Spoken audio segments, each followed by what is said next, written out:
Saludos diestros y siniestros. Bienvenidos al canal El Ministerio de la Verdad. Hoy hablaremos de un tema crucial para entender el funcionamiento del sistema judicial estadounidense: el mandato vitalicio de los jueces de la Corte Suprema. ¿Por qué se les permite ocupar el cargo de por vida? ¿Qué razones tenían los padres fundadores para establecer un sistema tan singular y permanente? Y lo más importante, ¿cómo se fundamenta constitucionalmente esta idea?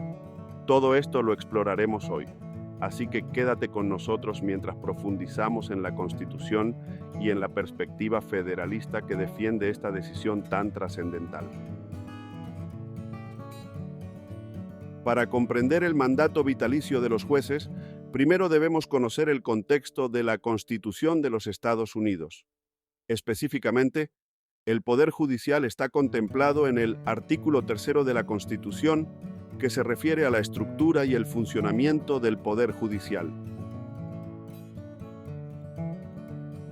El artículo 3, sección 1, establece que el Poder Judicial de los Estados Unidos estará investido en una Corte Suprema y en los tribunales inferiores que el Congreso establezca por ley. Los jueces, tanto de la Corte Suprema como de los tribunales inferiores, mantendrán sus cargos mientras observen buena conducta. Esta última frase es la clave para entender la duración vitalicia del mandato de los jueces.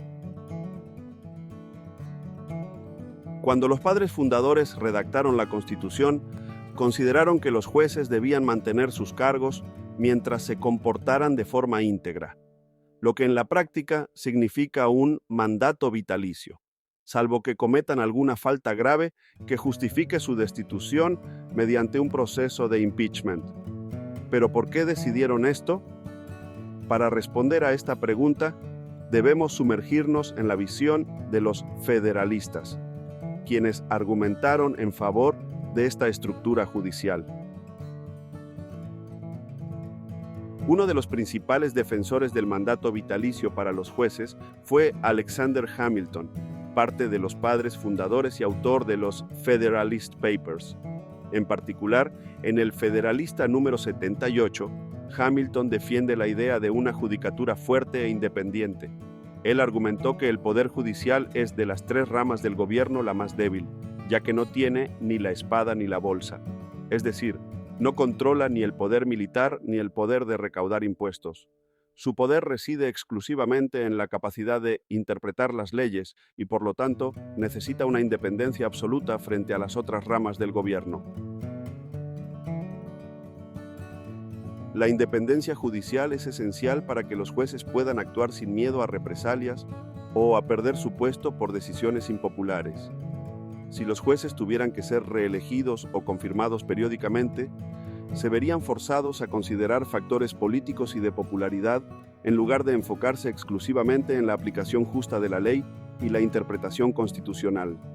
La Constitución, según Hamilton, debía proteger al Poder Judicial de la presión política y de las fluctuaciones de la opinión pública.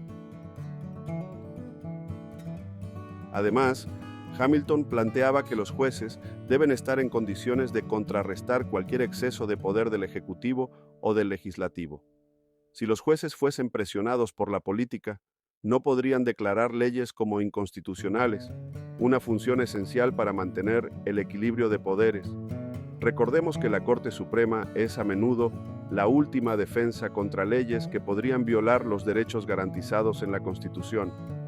Esta visión de la Corte como un baluarte de la justicia hace necesario que los jueces no dependan de la opinión pública o del poder de turno.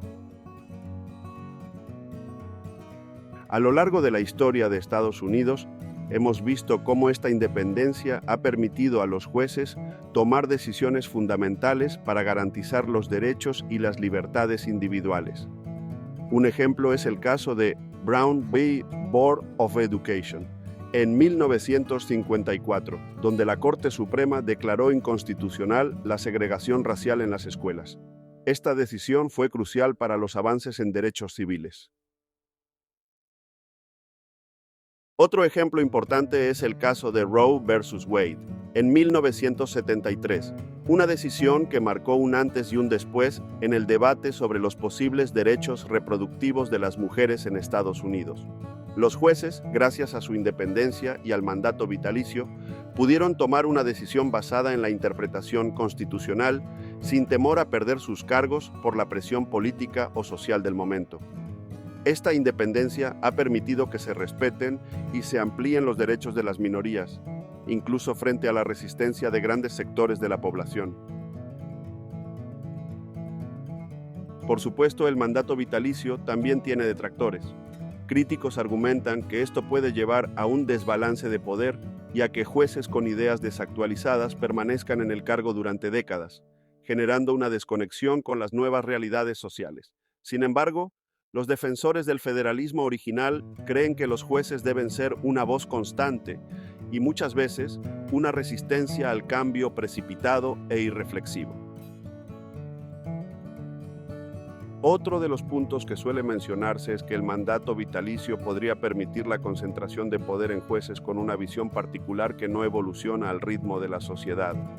Un ejemplo es el prolongado mandato de jueces como William O. Douglas, quien ocupó el cargo durante 36 años, desde 1939 hasta 1975. Aunque su influencia fue importante, este ejemplo resalta los desafíos de tener jueces que permanezcan mucho más allá de los cambios generacionales. A pesar de esto, los defensores insisten en que este mismo carácter permanente es lo que permite a los jueces enfocarse en lo que es justo y legal, en lugar de en lo que es políticamente conveniente. Este concepto de mandato vitalicio condicionado a la buena conducta también se extiende a los jueces de los tribunales inferiores, los cuales también son nombrados por el presidente y confirmados por el Senado. Esto asegura que, desde los niveles más altos hasta los tribunales inferiores, el Poder Judicial permanezca fiel a la Constitución, sin ceder ante las presiones partidistas del momento. Es importante destacar que, aunque los jueces tienen un mandato vitalicio, sí existen mecanismos para su remoción si incumplen con su deber. Esto ocurre a través del proceso de impeachment, en el cual la Cámara de Representantes puede acusar a un juez y luego el Senado, con una mayoría de 2/3, puede decidir removerlo del cargo. Sin embargo, este proceso es extremadamente raro, lo que también refuerza la noción de independencia judicial.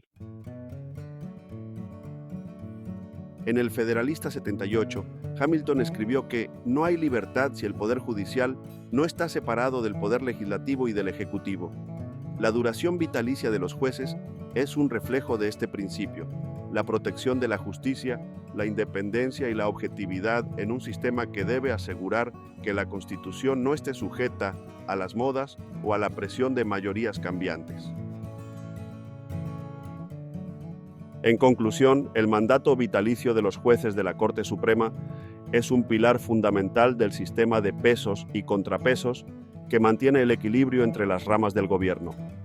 Desde una perspectiva federalista, este mandato vitalicio es necesario para garantizar que el Poder Judicial pueda actuar como un verdadero contrapeso a los otros poderes, libre de la influencia política y las presiones externas.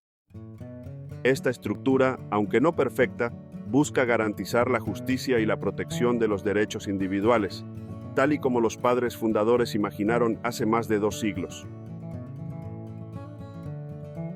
El mandato vitalicio tiene sus pros y sus contras, pero su objetivo principal es proteger a los jueces de la influencia política para que puedan servir como defensores imparciales de la Constitución.